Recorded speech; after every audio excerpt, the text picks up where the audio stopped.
Всем привет, с вами Эд. Новости последних пары недель расскажу в конце видео.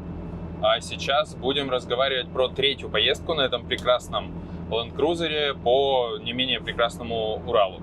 На этот раз для разнообразия решили поехать днем. Дневная была покатушка.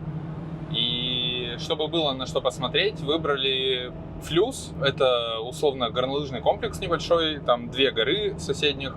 И есть водохранилище на реке Чусовая, по-моему. И одноименный поселок Флюс. Чуть позже о нем тоже расскажу. Короче, приехали на гору, начали подниматься. Я думал, что гора называется Флюс. На самом деле я посмотрел по фоткам и по геолокации. Похоже, что мы не на Флюс заезжали, а на гору Волчонок. Примерно на третьей горы я понял, что я не хочу так рисковать. То есть там плавно пошел набор высоты и, стремился ввысь, что называется. Поэтому где-то на третьей склона я сказал, что нет. Кирилл тоже не горел желанием. Мы опять с Кириллом поехали, с моим другом. Он тоже не горел желанием тестировать наши способности. Тем более опыта никакого нет. Это всего третий выезд. Первые два вы уже посмотрели. Если нет, то ссылки на них будут в описании и в конце этого видео. Машину, кстати, я поставил перпендикулярно склону для того, чтобы не проверять, выдержит ли ручник или передача. Оставили ее перпендикулярно склону и пошли наверх. Когда поднимались, я стал несказанно рад тому, что мы все-таки не поехали, потому что примерно с середины склона начались также перпендикулярно склону навалены бревна небольшого диаметра, которые при зацепе с колесами могли покатиться, и можно было вообще легко с них соскользнуть. Было еще сыро, можно было перевернуться там вообще на раз. Поэтому ничего, пешочком прогулялись.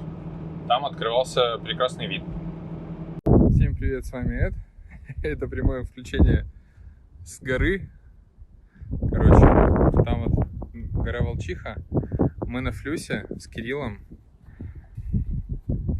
Вот там, честно скажу, мы оба зассали ехать на ней наверх. Вон там вдалеке машина.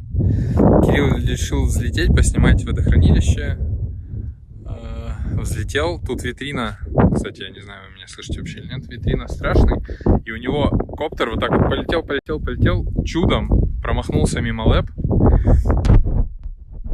О, вон Кирилл. Нашел коптер, идет обратно. Мне лень было с ним бежать. Так что вот. Сейчас пойдем посмотрим, как. Вот, кстати, видно, насколько крутая гора. Она не то чтобы сильно крутая, но на тачке сюда я почти уверен, что опасно для жизни. Вот, вон она. Все. Сейчас поедем куда-нибудь или на берег, или на Волчиху. Волчиху сейчас вам покажу. Вон она выше. Она еще выше. С нее только не факт, что будет красивый вид. Человек хочет сюда заехать на машине.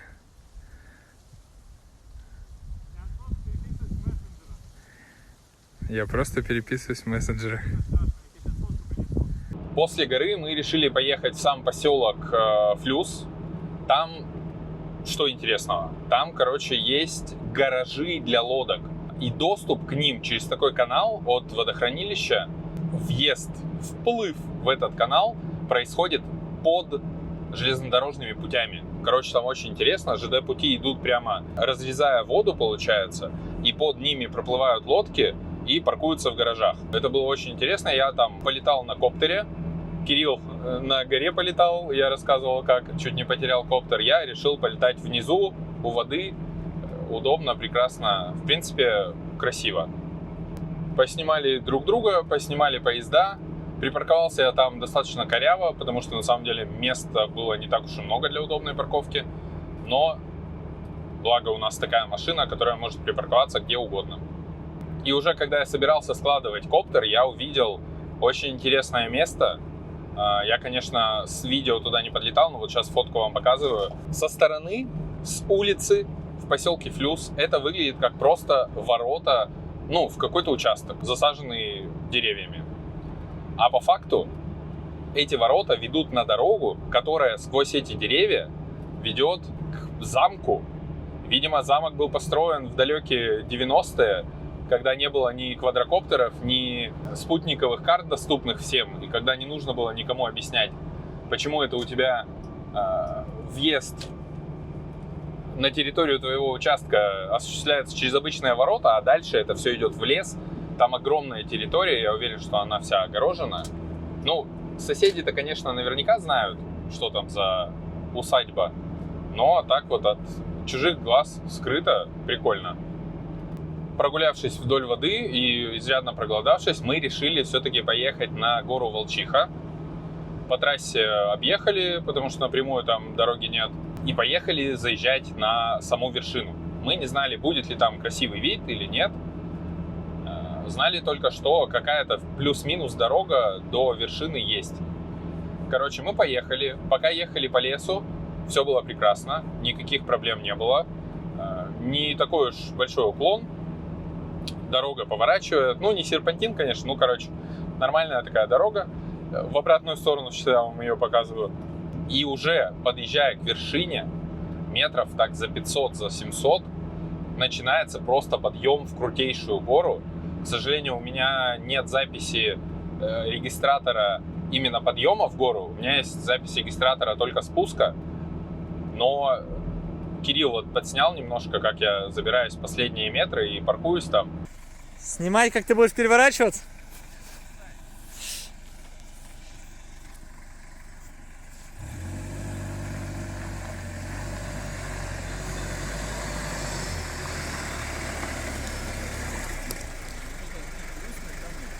Да нормально заедешь.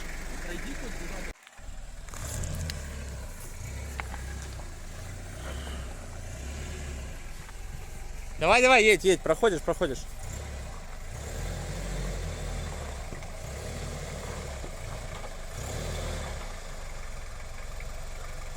Едешь.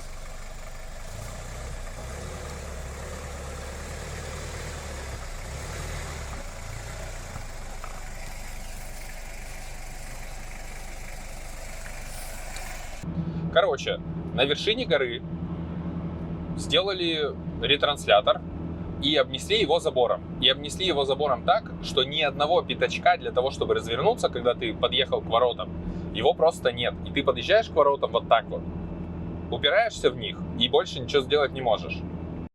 Кирилл переживает за вид, я переживаю, что я приехал вот оттуда, и вы не представляете, насколько туда крутой спуск. А может быть просто вот сюда вот? Зачем нам туда, если можно вот сюда? Можно сюда, да. Сейчас мы будем пить чай.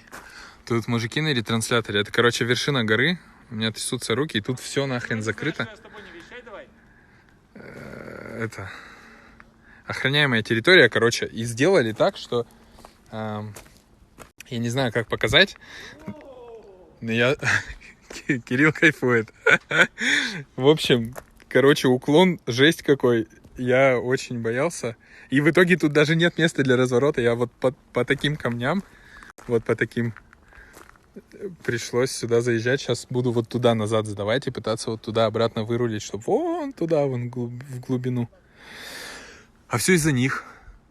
Козлы, где вы? Где мы не были? Короче, мы залезли на скалы. Это не волчиха. Почему не волчиха-то? Отстань. Давай, руки раскинь. О, красота. Вот такой видок. Тут, короче, негодяи и подонки закрыли территорию. Вот. И мы сейчас тут будем... Ты куда полез-то, слышь? Мы сейчас тут будем чаек пить. Вот. И сырик у нас есть. И колбаска. И Кирилл съел банан. Человек поел банан и сказал, что это завтрак кого? Скалолаза. И, короче, полез и просто вот только что вот оттуда приполз. Я даже не заметил. Ты что творишь-то? Чай надо кипятить? Разминаюсь. Хватит. Перед обедом. Вот туда залазь. Наверх. На вышку? Да. Не пустишь. Короче, я как опытный следопыт заказал себе вот такую херню и будем сейчас тестировать ее. Не подорвись. Бен Ладен. Блин. Да, кстати, наверное, это первая такая специализированная покупочка для моего кемпинга и для этой тачки, и для поездок. Это этот кипятильник, как я его называю, система горелки и емкости, достаточно большой, там 100 литров, по-моему. Очень удобно, очень быстро закипает. Все 5 лет, что она у меня есть, я очень активно ею пользуюсь, каждую поездку, каждый поход. Еще и просто на даче готовили, когда строили дачу. Вообще незаменимая вещь, очень классная, компактно складывается. Потом как-нибудь о ней еще подробнее расскажу. А что, у тебя нет этого? Зарядничка? Есть.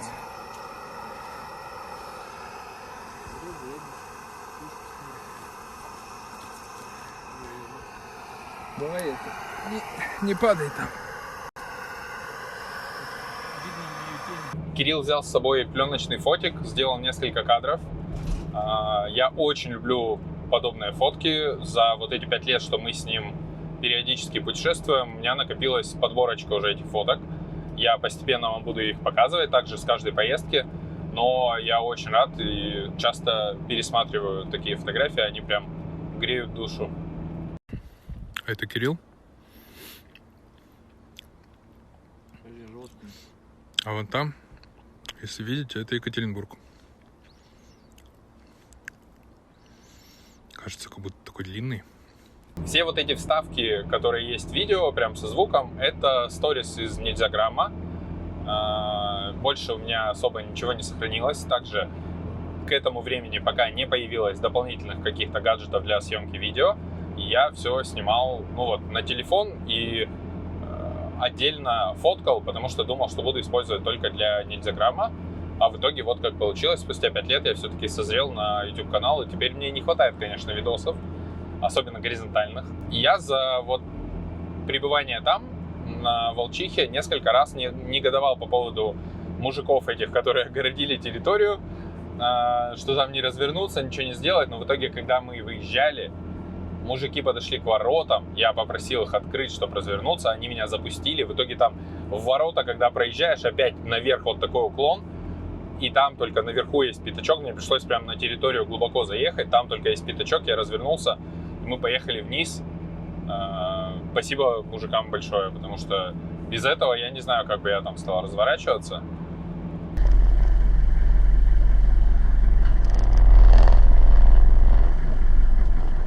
Врачка сильнее. Сильнее?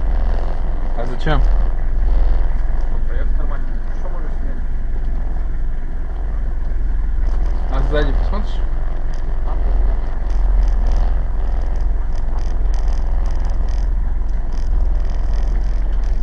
Тут прохожу?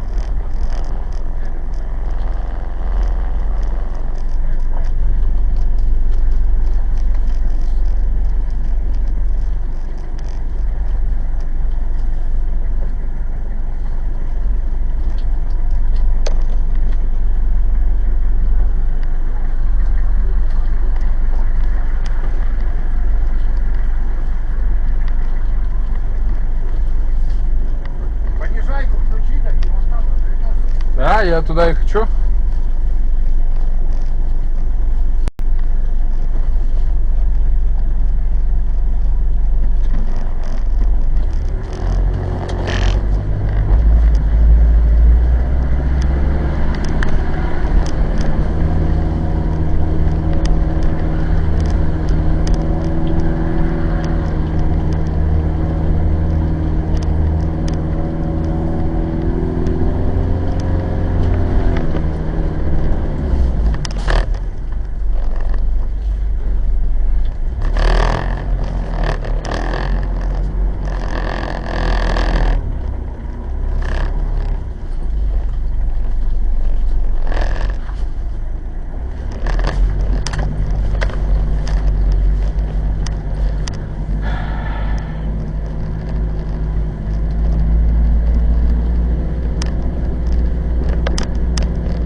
Спасибо большое.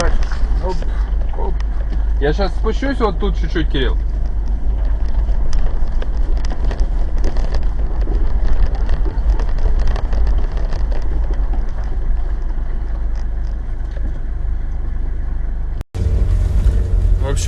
чуваки нам дали развернуться, открыли ворота, и мы поехали вниз. Ну, уже страшный участок проехали, но на понижайке там легко. В итоге, конечно, крутость подъема и спуска практически не видна. Я думаю, кто снимал, пытался когда-нибудь такие оффроуд покатушки, понимает, что уклон передать практически невозможно, а есть наоборот кто-то, кто камеру поворачивает так, чтобы деревья аж в другую сторону смотрели, чтобы казалось, что офигенный уклон. У меня такой цели не было, но я бы прям вот сейчас, спустя 5 лет, с удовольствием, наверное, скатался опять на Волчиху и попробовал туда заехать. Вообще, рассказывая про все вот эти путешествия, я вспоминаю, как было прикольно, и возникает желание еще раз приехать туда, но смысла в этом особого нет. Есть еще миллион мест, которые не изведаны даже тут вот по Уралу, не говоря о соседних областях и каких-то далеких поездках, куда я тоже бы хотел скататься. Как ни странно, после этой горной покатушки я словил жесткий воблинг. Скорость 70. Вот так колотит машину. Все, прошло. И это было первый раз. Я прям переживал, что же это такое, но в итоге достаточно быстро он прошел, и больше, ну, примерно в то время не появлялся, хотя еще не раз я с этим сталкивался, и даже сейчас иногда у меня прям сильно. То есть сейчас вот вы смотрите, насколько сильно дрожит руль, вроде не сильно, но бывает такое, что начинают в разнос идти колеса. Это, конечно, не очень приятно. Ну и расскажу про новости. 2 недели назад мы с моим другом Егором ударными темпами, Егор достроил мне крышу над гаражом, я ему помогал всеми правдами и неправдами. 3 дня, чуть ли не с утра до ночи мы строили, мы прям жили у меня на даче, и с утра вставали, шли строить, дождь пошел, мы немножко передохнули, закончился, опять наверх лезем, все, ну короче, супер благодарен Егору. Наконец-то есть крыша над гаражом, осталось его обшить, ворота прикрутить, и все, можно пользоваться, не переживать зимой за машину, весь хлам стащить в гараж, потому что он раскидан по террасе и по участку, будет прекрасно. Но это не прошло бесследно, и я заболел, причем достаточно жестко. Сначала просто была там температура, недомогание. Я думал, ну просто перетрудился, и так вот организм со мной решил поступить. Но по факту нет. Я подхватил где-то коксаки, я не знаю, если вы видите. У меня сейчас облазят руки, жестко просто. Руки, ноги, еще не скажу, что облазит. Но уже все нормально. В процессе было, конечно, очень неприятно, больно. Ничего не мог делать, ни ходить, ни сидеть, ничего руками делать не мог. Вот. Не монтировать, не снимать видосы, ничего. Еще и работу пропустил первый раз, наверное, за 10 лет прям. Съемку пришлось отменить и позвать другого фотографа вместо себя. Васе, спасибо за то, что подменил. Вот такие пироги. Скоро новый видос, 4-е путешествие, либо, может быть, какую-то техничку подкину. Сейчас я буквально сегодня и вчера очень сильно осознал, что время 13 августа, скоро ребенку в школу, огромная радуга, но мне лень переключать камеру, поверьте мне на слово. Кстати, вот скоро будет видеорегистратор хороший, и с него можно будет брать какие-то кусочки, потому что вот даже в эти видео, слава богу, я сохранял видосы с видеорегистратора, они там 720p, 23, кадра в секунду. Вообще, конечно, говно по качеству, но хотя бы что-то можно показать, посмотреть визуально, потому что интересно. Конечно, я стараюсь интересно рассказывать вам какие-то истории, но без визуального подкрепления это немножко не то.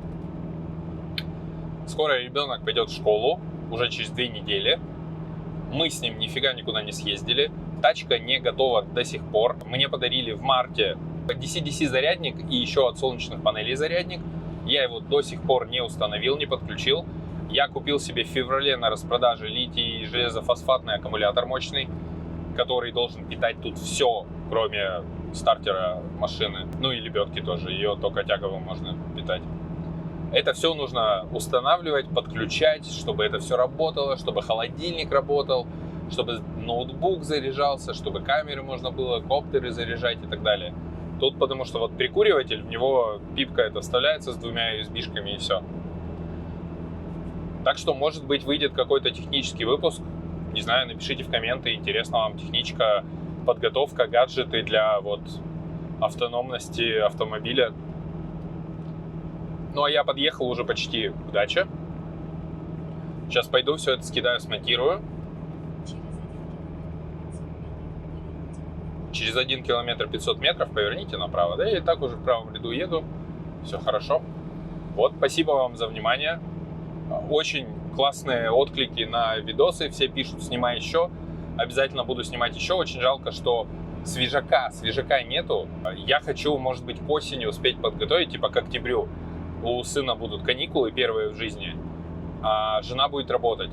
И это первый раз такая ситуация, что мне придется с ребенком тусоваться. Соответственно, надо какую-то супер программу придумать, куда-нибудь съездить в Башкирию на золотую осень посмотреть. А там она не только золотая, а красная, желтая и всякая.